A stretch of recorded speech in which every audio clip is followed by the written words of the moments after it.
A player recreates the Pokemon Johto region in Animal Crossing. The Pokemon Rumble Rush mobile game is shutting down, and more. I'm Andrew Dornan. This is my show, What's New?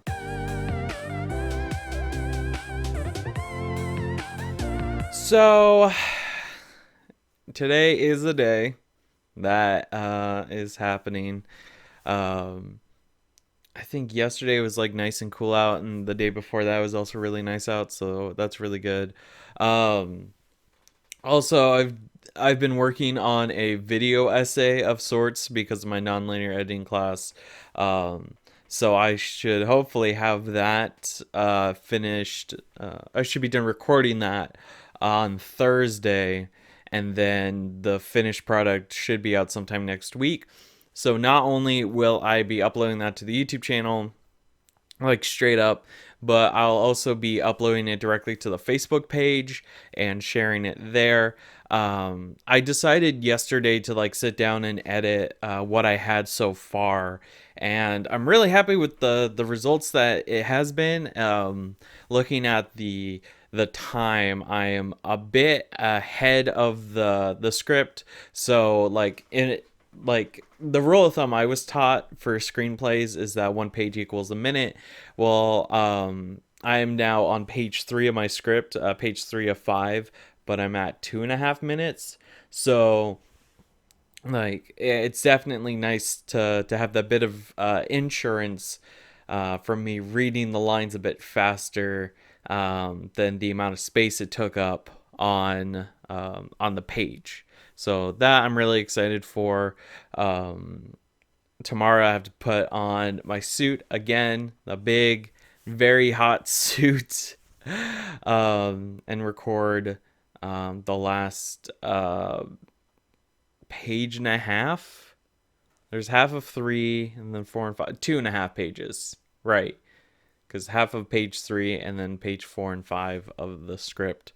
So I did fall into a thing where I was like, oh, it's not that good. But then I realized we're in the business of good enough, and it's 4th grade, and I'm not going to be making money off of it. So we're in the business of good enough.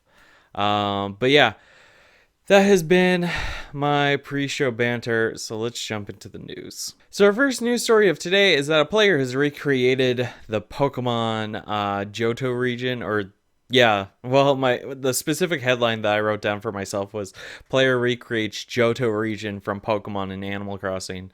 So you will be seeing like clips from their video, which I will be linking the video in the description. I highly encourage that you go and watch that. I'm only like putting bits of the video, so you can like go to like encourage you to go into the show notes, click that YouTube link, and go watch them and maybe give them a subscribe.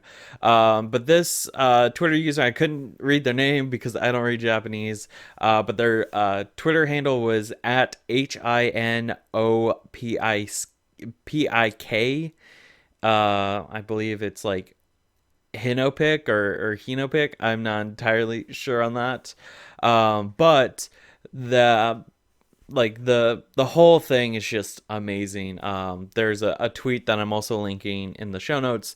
Both are just apps, like just the one picture and you're like, well, that's really neat. And then they made a YouTube video where they go around the entire island. The entire island is the Johto region, and at points where there would be like an event with text box, they went in post and like put a little text box there, and it's all very neat, and it made me real happy because I was like, oh man, this is so cool.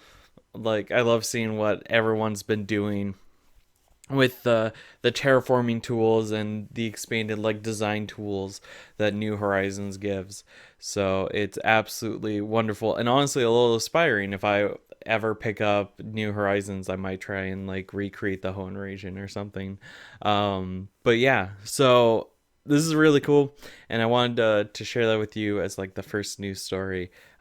Please, please, please go to the tweet, like it, retweet it, follow them, and then go to the YouTube channel give it a like, leave an encouraging comment, because this is really cool. All right, second news story of today is slightly more serious in nature. It's that the PEGI and ESRB rating systems are adding warnings for loot boxes and microtransactions.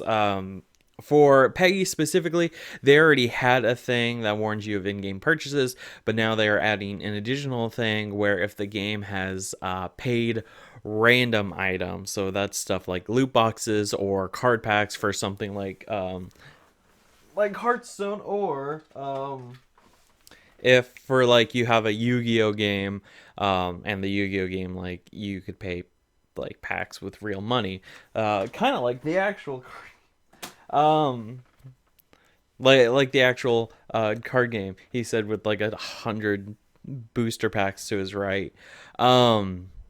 But yeah, I personally think this is a good move. Also, the ESRB is following suit with same exact measures. They will be including a little, not a byline, but a little box at the bottom. And I showed the PEGI earlier. If I'm an editor with my saw, and then right now you should be seeing the SRB mockup, where it's says something to the effect of like in-game loot boxes or like in-game purchases or something like that. I just hit my microphone. But yeah, so I personally think this is really good. Of course, parents will still not check the ESRB rating system. And many could see this as sort of like a washing my hands kind of deal, where they're like, the ESRB rating system's like, look, we said that there are loot boxes in this game. We put it in the god damn it, I did again. We put it in the rating warning at the bottom, the thing that you're supposed to check. So, we've washed our hands. This is on you now. But yeah, it's interesting that things are finally that the rating systems are taking note of this, because it seems like more and more games are using loot boxes and microtransactions. It used to be where that wasn't a thing, and now publishers are like, but what if we made more money than we already are making? So it is what it is. Hopefully that will change in the next 10 years of the industry. Who knows? But that is that story. Our third story of today is that Pokemon Rumble Rush is shutting down soon. Specifically, it'll be shutting down on July 22nd. Just 14 months after its launch, which thank you to Cerebi.net for having that information. Because I think we all kind of forgot that Pokemon Rumble Rush existed, and Nintendo took note, and now they are shutting the game down. So it's unfortunate that a game is that it was like a game as a service and it's being shut down, and so you won't be able to access that game or have your save data or anything like that. Like it's just going to be gone from the ether. And this sparked a little bit of a discussion about games as a service, and also what this means in terms of like digital only games and online only games, where they have like, some sort of authentication server that blocks you from accessing the game, even though it's all the information's on your phone. It's interesting. So I passed the question to you. Did you play Pokemon Rumble Rush? If you did, are you disappointed to see it go? Or did you play and thought, this was a waste of time? Let me know in those comments. All right, our first story of today is something slightly more uplifting. It's that controller remapping has come to the Switch with the advent of update 10.0.0. So this update is available now. If you haven't updated your Switch, go do that. If you're one of those people who has jailbroken your Switch, be warned that the jailbreak isn't going to work when you update. You probably already knew that, but just letting you know. I was going to be like, yeah, pirates, and I was like, I don't know if everyone who jailbreaks their Switch isn't necessarily a pirate, but whatever. So let's talk about the features that come with update version 10.0. Well, it introduces the option to configure the buttons for your Joy-Cons or your Pro Controller, and you can save 5 different configurations. This is also available for the Switch Lite, just to let you know. This is really cool because, not only are there different you can like change the buttons around, but you can also set it to where if you do 2 buttons at once, it acts as a different button, which is really cool. And I've already had some ideas for like taking a single Joy-Con, which has pretty much all the buttons that you need, but also remapping it so it's like, for something like a first person shooter, like a third person game, you could like hold like ZR and move the left stick and it acts like the right stick, or like ZL and like one of the face buttons to act as the different set of face buttons. Very interesting. I'm curious, for those of you who are Switch owners, what have you done any sort of crazy configurations? Will you be experimenting with this option? Let me know. Also, apparently there's a news feature. I did not know about this, but now you can bookmark various news articles from the news app or the news feature. You can have a max of 300 bookmarks, which is very generous. Also, speaking of new things, you can now move software between the Switch memory and an SD card, which is great.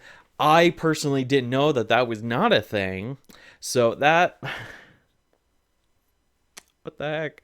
Because like the 3DS had that, the Wii had that, and I'm pretty sure the Wii U's had that, but I've never messed with moving data around on the Wii U because I've never felt the need, because most of my Wii U games, apart from virtual console releases, have all been physical, so I've never messed around with that. But I'm pretty sure that's there. I will check and then forget to add that note in post.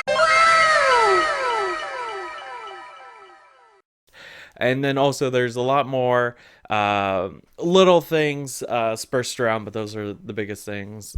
So that's really exciting. New version. It's because it's 10.0.0. It's a sign that it's like another like full version, and not just like 9.9.9.2 or something like that. It's a fresh like slate for a new era, which is really cool. But yeah, all right, that's where I'm gonna end it for today. Thank you so much for watching. I've been having a blast doing the show, but season 2 will be over soon-ish. I checked and I completely forgot, but it is 33 episodes is what I saw on the website. So if we open our handy dandy day planner, this is March of April. Let's see, the 29th, I do believe, is when that final episode airs. Yep, the 29th is when episode 33 airs. So I am curious what you all have thought about the series so far. I've been messing around with the camera angles. So far, I like this setup. This is a nice little setup, although I might move the camera back. For season 3, I don't know what I'm going to do. I'm going to take a few months to kind of like really figure out what exactly I would like to do with this show, what I want to do with the website, and all that sort of stuff. Also, I keep saying that I'm going to upload the audio only versions to the website. I have not done them yet, but I have been making the audio only versions. So maybe when season 2 is all said and done, I'll like go and upload those to the website. There hasn't been a real big demand for them, but the overall consensus for the fall was it would be a nice addition. So I've just been slowly working on figuring out like how exactly I'm going to structure those pages. But yeah, thank you again for watching. If you want to know ways to support me and my content, I have a link to the support the content page in the show notes below, which also has the different funding goals that I would like to reach for this website. You can read everything about that on the support the content page. On top of that, if you want to know more about Andrew Dornan's What's New, I have a link to the main show page also in the show notes. Thank you so much for watching for the third time now, and I will see you on Friday for a very short episode of Andrew Dornan's What's New. Bye-bye.